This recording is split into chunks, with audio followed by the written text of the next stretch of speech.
канале Тортман и Амелия. И это первый ролик на нашем канале, который я хотела бы посвятить, пожалуй, очень важному событию в нашей жизни — моя первая беременность.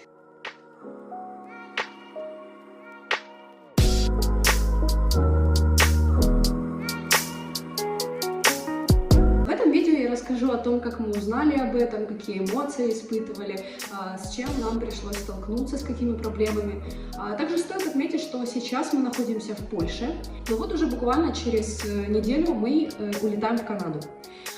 Сначала это будет город Калгари, немного позже это будет другая местность, но об этом немножко попозже. Начну с того, что, как говорит одна психолог, ты никогда не знаешь, вот в жизни женщины беременность — это такая удивительная на самом деле вещь, что ты не знаешь, это первая беременность или она последняя, у тебя будет их 1, 5, поэтому постарайся максимально сосредоточиться на этом изменении своего положения и получить максимально позитив от всех изменений, абсолютно всех, которые происходят в твоем теле, в твоей голове, во всем.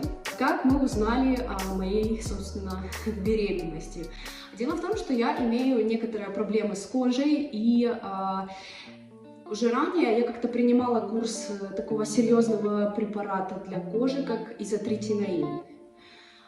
Проблема состоит в том, что это средство очень эффективно в борьбе с различными высыпаниями, акне, но его ни в коем случае нельзя принимать во время беременности, поскольку этот препарат обладает тетерогенным эффектом, то есть он может негативно воздействовать на плод, вплоть до каких-то уродств. Очень серьезная тема. Ни в коем случае нельзя совмещать этот препарат с беременностью. И вот, когда я почувствовала, что уже пора пить этот препарат снова, поскольку ситуация на моем лице усугублялась, я должна была пойти в аптеку и купить тест для того, чтобы убедиться, что все в порядке, я не беременна, я могу пить эти таблетки, да, они пьются на протяжении довольно долгого времени, это полгода.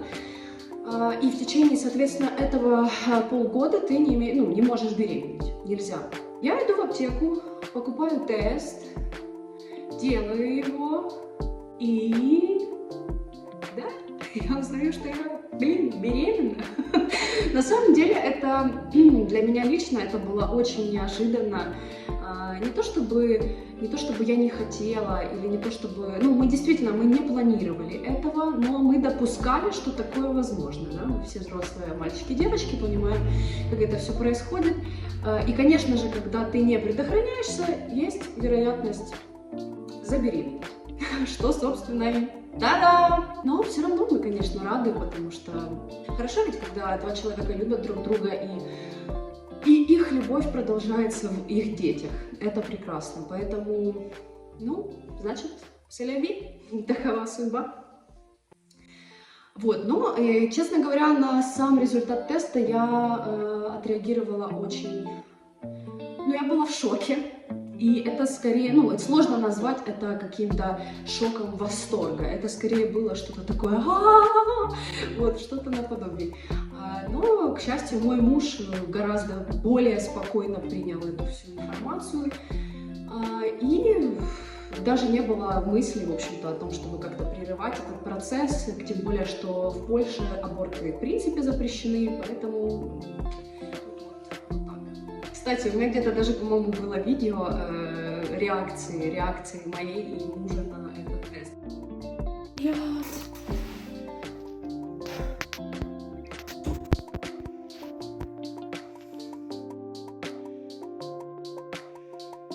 Так вот, как я писала уже ранее в своем инстаграме, особо каких-то симптомов я не испытывала. У меня абсолютно отсутствовала тошнота, что является весомым плюсом, поскольку я знаю, что девочки очень многие мучаются очень сильно от тошноты. Поэтому, в принципе, все протекало нормально, но в любом случае при наступлении беременности необходимо стать на учет к врачу, да, исключить маточную какую-то беременность, еще какие-то там ряд патологий, вот, чтобы быть уверенной, что все развивается хорошо.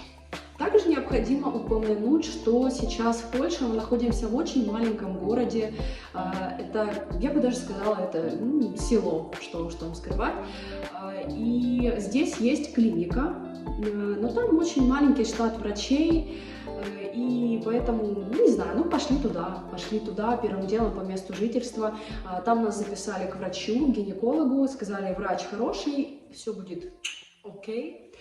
В общем, если вкратце, насчет врачей, мне очень не понравилось, как обслуживают гинекологи здесь своих пациентов. Я не знаю, мы сейчас говорим только о бесплатной медицине, потому что как и в Украине, так и в Польше мы лично столкнулись, наш опыт показывает, что все-таки платная медицина есть платная медицина.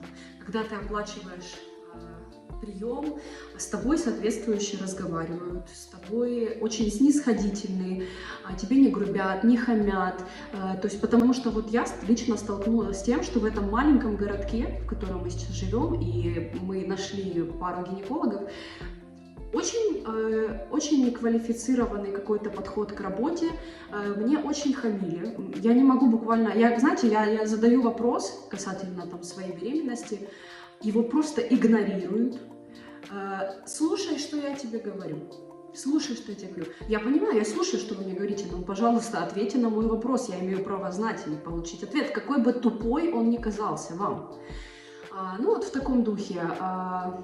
В общем, последний прием к бесплатному врачу просто закончился моими слезами, истерикой. Я не могла успокоиться где-то час, потому что, неважно почему, просто люди хамят, очень некрасиво разговаривают, меня это начинает заводить, я начинаю хамить в ответ, естественно.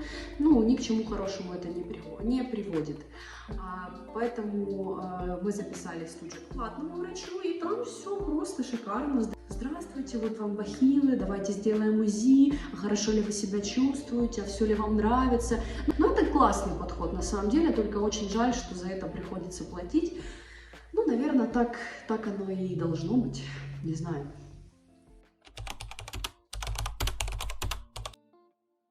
Что касается лишнего веса, не боюсь ли я набрать лишние килограммы при беременности?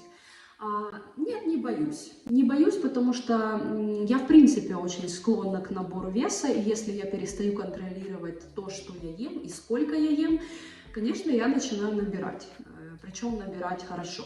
Но в моей жизни уже не раз были эти взлеты и падения. Я знаю, как худеть. Я худела в свое время на 10, на 12 килограмм. Худела быстро, худела медленно. Это, я считаю, вообще отдельная тема для ролика.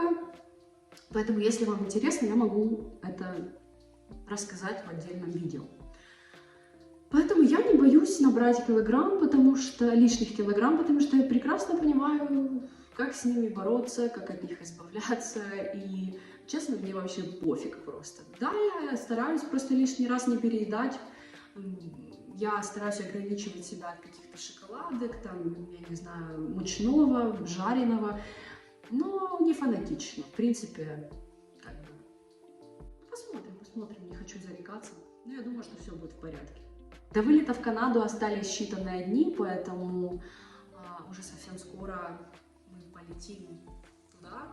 И я буду рассказывать, как протекает моя беременность там, с чем я сталкиваюсь там. Возможно, это будет кому-то полезно. Так что спасибо вам за просмотр. Если есть какие-то вопросы, задавайте в комментариях. И не обессудьте, это первое видео. Надеюсь, что дальше будет лучше. Спасибо всем за просмотр и